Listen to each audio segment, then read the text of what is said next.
स्वागत है आप सभी को अपने चैनल मैथ कैलकुलस पॉइंट में। आज के इस वीडियो में प्रश्नावली 3.5 के चौथे का पहला नंबर क्वेश्चन देखेंगे।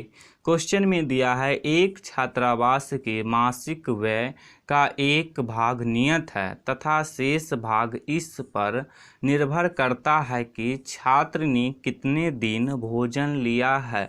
जब एक विद्यार्थी ए को जो 20 दिन भोजन करता है 1000 रुपया छात्रावास के व्यय के लिए अदा करने पड़ते हैं, जबकि एक विद्यार्थी बी को जो 26 दिन भोजन करता है छात्रावास के व्यय के लिए 1180 रुपया अदा करने पड़ते हैं। नियत व्यय और प्रतिदिन के भोजन का मूल्य ज्ञात कीजिए। तो देखिए इस प्रश्न में हमें नियत व्यय और प्रतिदिन के भोजन का मूल्य ज्ञात करना है। तो देखिए इस तरह के प्रश्न में जो ज्ञात करना रहता है उसको मानते हैं। तो अब लिख देंगे मानः नियत व्यय बराबर 100 रुपया और प्रतिदिन के भोजन का मूल्य बराबर y रुपया। अब लिखेंगे प्रश्न से, तो लिख दिए प्रश्न से। अब प्रश्न को देखते हैं। देखिए प्रश्न में पहला शर्त दिया हुआ है एक विद्यार्थी ए को जो 20 दिन भोजन करता है 1000 रुपया छात्रावास के व्यय के लिए अदा करने पड़ते हैं। तो देखिए विद्यार्थी ए जो है 20 दिन भोजन करता है तो उसको 1000 रुपया छात्रावास के लिए अदा करना पड़ता है। तो इस 1000 रुपया में 20 दिन के भोजन का मूल्य और नियत व्यय दोनों सम्मिलित है। तो देखिए नियत व्यय 100 रुपया माने हैं तो x प्लस एक दिन के भोजन का मूल्य y रुपया माने हैं तो 20 दिन के भोजन का मूल्य कितना हो जाएगा, तो 20y रुपया। तो लिख देंगे प्लस 20y। देखिए 20 दिन भोजन करता है तो कितना रुपया अदा करता है 1000 रुपया, तो बराबर हो जाएगा 1000। तो अब लिख देंगे बराबर 1000, इसको ले लेंगे समीकरण 1। अब लिखेंगे पुनः प्रश्न से। देखिए प्रश्न में दूसरा शर्त दिया हुआ है जबकि एक विद्यार्थी बी को जो 26 दिन भोजन करता है छात्रावास की व्यय के लिए 1180 रुपया अदा करने पड़ते हैं। तो देखिए विद्यार्थी बी जो है वो 26 दिन भोजन करता है तो 1180 रुपया अदा करता है। तो इस 1180 रुपया में नियत व्यय और 26 दिन के भोजन का मूल्य भी सम्मिलित है। तो नियत व्यय माने हैं 100 रुपया, तो लिख देंगे x प्लस एक दिन के भोजन का मूल्य माने हैं y रुपया। तो 26 दिन के भोजन का मूल्य कितना हो जाएगा, तो 26y रुपया। तो अब लिख देंगे 26y। देखिए 26 दिन भोजन करता है तो कितना रुपया अदा करता है 1180 रुपया, तो बराबर लिख देंगे 1180। इसको ले लेंगे समीकरण 2। तो इसको ले लिए समीकरण 2। देखिए प्रश्न में दिया हुआ है निम्न समस्याओं में रैखिक समीकरणों के युग्म बनाइए और उनके हल किसी बीजगणितीय विधि से ज्ञात कीजिए। तो देखिए दो चर वाले रैखिक समीकरण युग्म बना लिए। अब इसको आप किसी भी बीजगणितीय विधि से हल कर सकते हैं।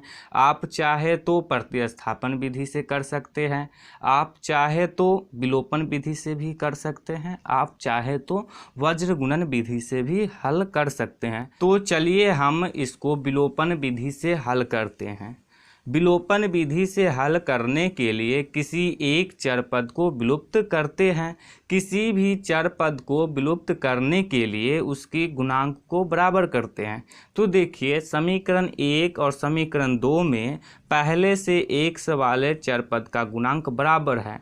तो चलिए अब x वाले चर पद को ही विलुप्त करते हैं। देखिए, विलुप्त करने के लिए जब समान चिन्ह रहता है तो घटाते हैं और असमान चिन्ह रहता है तो जोड़ते हैं।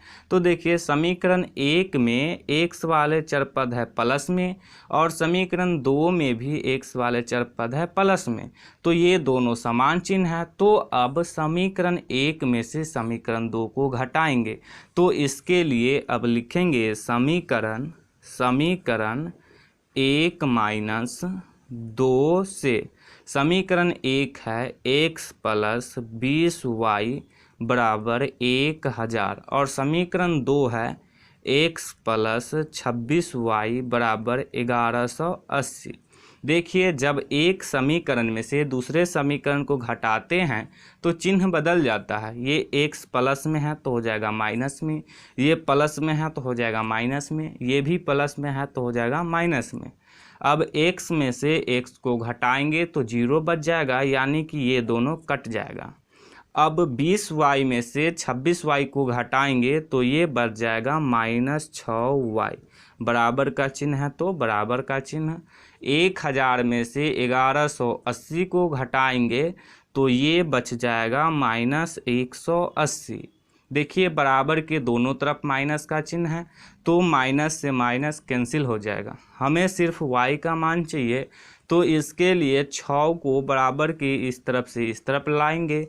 ये इधर गुना में है, इधर आके हो जाएगा भाग में, तो y बराबर हो जाएगा 180/6। अब इसको काटेंगे तो ये कट जाएगा 30 से, y बराबर आ गया 30। अब देखिए, y के मान को समीकरण 1 में भी रख सकते हैं और समीकरण 2 में भी रख सकते हैं, जिससे कि x का मान निकल जाएगा। तो चलिए हम y के मान को समीकरण 1 में रखते हैं। तो इसके लिए अब लिखेंगे y का मान समीकरण 1 में रखने पर, समीकरण 1 है x प्लस 20y बराबर 1000। अब y के जगह पे y का मान रखेंगे तो ये हो जाएगा x प्लस 20 गुने y का मान आया है 30, तो y की जगह पे लिख देंगे 30 बराबर 1000।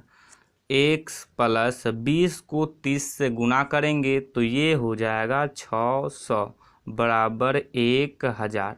हमें x का मान निकालना है तो इसके लिए 600 को बराबर की इस तरफ से इस तरफ लाएंगे। ये इधर प्लस में है, इधर आके हो जाएगा माइनस में। x बराबर हो जाएगा 1000 माइनस 600। x बराबर 1000 में से 600 को घटाएंगे तो ये हो जाएगा 400। x का मान आ गया 400 और y का मान आया है 30।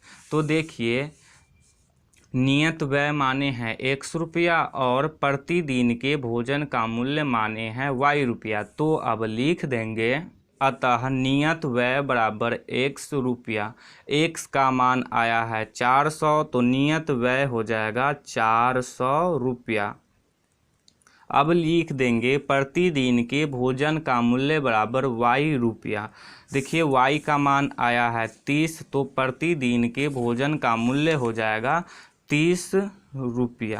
तो देखिए, इस प्रश्न में हमें नियत व्यय और प्रतिदिन के भोजन का मूल्य ज्ञात करना था। तो जब इस प्रश्न को हल किए हैं तो नियत व्यय आ गया ₹400 और प्रतिदिन के भोजन का मूल्य आ गया ₹30। तो यही हो जाएगा इसका आंसर।